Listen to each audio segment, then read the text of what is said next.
Welcome back, everybody.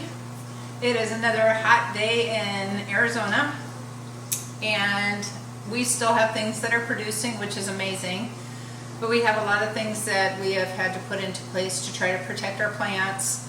And I will take you around later this evening and show you a few things that are still growing out there, but I wanted to show you right now.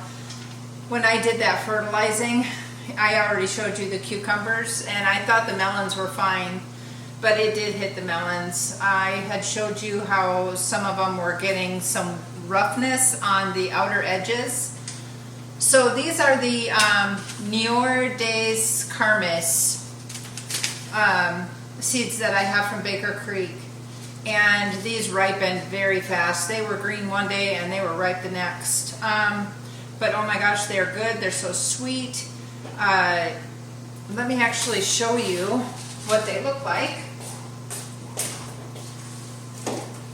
So they're the orange, and you can just see you might not be able to see it, but there's all kinds of juice in the bottom of that Tupperware container. They're smaller. They're maybe for two people. But oh, so good. A very good flavor, kind of like your Crenshaw cantaloupes. So, and this is what they look like when they are ripe. This guy is very ripe. You can definitely smell him. Definitely got that cantaloupe type of smell, and very, very soft. The other one that I cut open kind of felt like this too, and when I opened it up, it was still really nice inside and firm. So we'll see what this one looks like.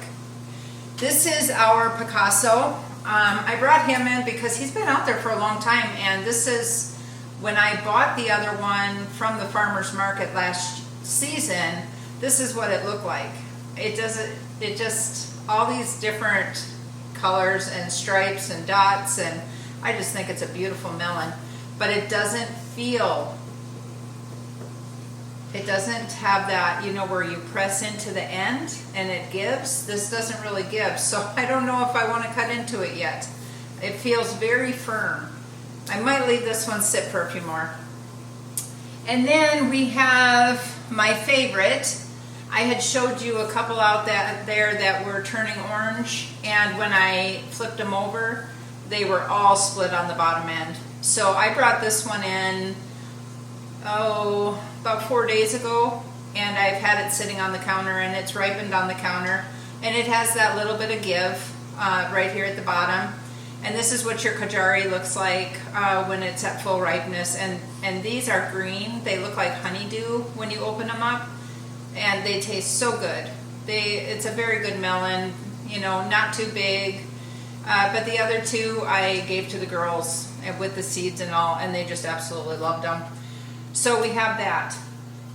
And then last night I went out, and for the amount of bee pressure I have outside, I was very surprised that I had 3 of my zucchini squash that did not get pollinated. I'm like, oh my gosh, you guys are so busy. They're so busy trying to survive right now that pollination is not the top priority for them. So I picked this one. This is one of the crooknecks. This is the dark green zucchini, and I can't remember, some kind of gray zucchini this one is. So we did get 3, but I did have to throw 3 away that didn't get pollinated. There are more out there. I have them back behind the apples. I'm trying them back there because that area gets a little bit more shaded. Tomorrow I have only got one house to clean, and it's a small house, so I'm going to be able to come home early. I'm so excited because I have so much to do.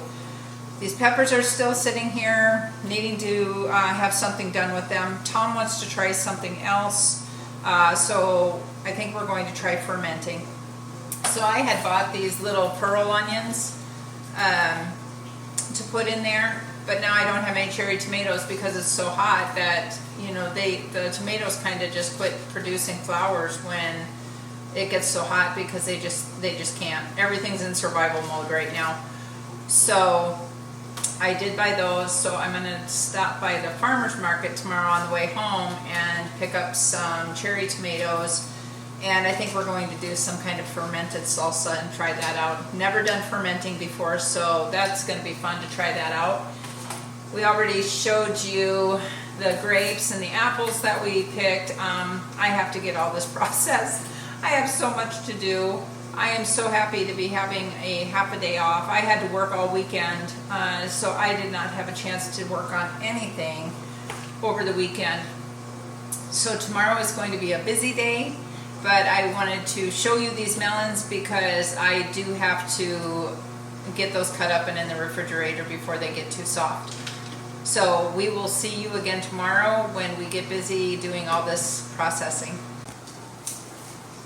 I wanted to pop back on here really quick just to show you. I just cut up these melons and I did decide to open that Picasso. It's a very, very nice melon. It doesn't have a lot of flavor, so I probably could have let it sit a little bit longer, but you can see the amount of juice that is in that thing. It's ready. You can tell by that outer rind, but you can see that it could have went just a little bit longer, probably a couple more days, and it would have been fine. Now this is the Nior, and you can see how it's starting right here to get a little bit fleshy, but the rest of it here is still pretty firm.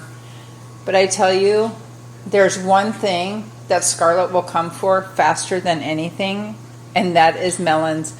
She absolutely loves cantaloupe. Watch me. If I hold this up and I say, Scarlett, look, do you want this? Now she's going to make a liar out of me. Do you want it? Do you want this? Oh. Where is it? Where's some more? Where's some more, Mom? Now, Betsy, he usually won't eat it. We're going to try it, but he usually does not eat it. And I usually don't feed these guys in the same room.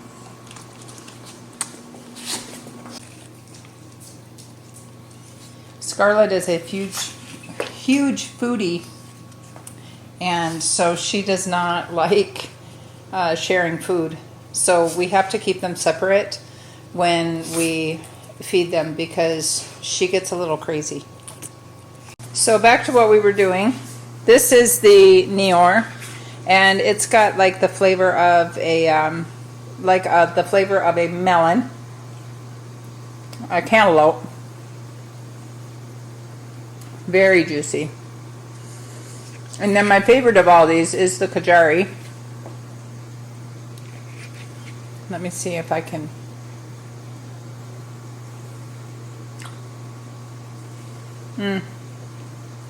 They're all just good. I like my melons better after they've been in the refrigerator, but all of these melons have very good flavor. I would recommend any one of them. That Picasso, I think I should have left on the counter for a little bit longer though, just for a couple more days.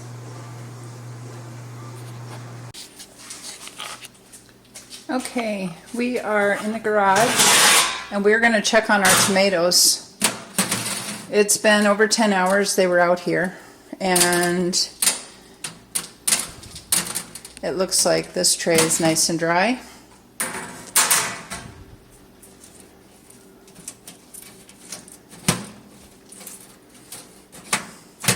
These are all dry.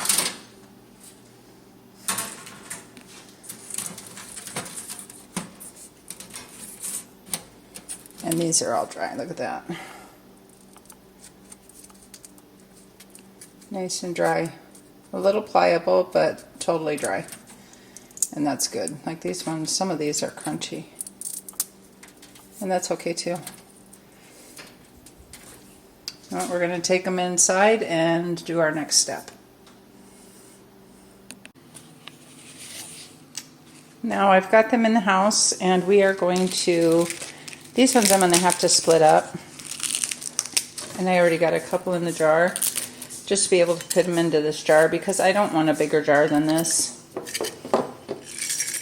because that'll be way more oil than what I need. So what we're going to do to make these sun-dried tomatoes is get all of these in this jar, and then we are going to put olive oil in there, and I am going to put a Italian blend in there with the olive oil, and then I'm going to put it in the refrigerator. When you do it with the olive oil, you want to make sure that all of the tomatoes are covered up. We have all of our tomatoes in here. This is how much we ended up with. So now I'm going to take some rustic seasoning. It has a blend of warm Mediterranean flavors, roasted garlic, bell peppers, rosemary, basil, oregano, and lemon. So that sounds perfect. So I'm going to take that and I'm going to pour some into this olive oil and give it a good mix.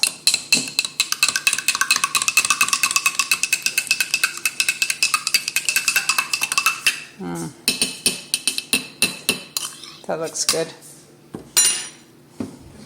And then I'm going to pour that into the peppers. So just like that, we put our sun-dried tomatoes in there, our olive oil, and that Tuscan seasoning blend. And look at that beautiful blend. That is a pretty jar.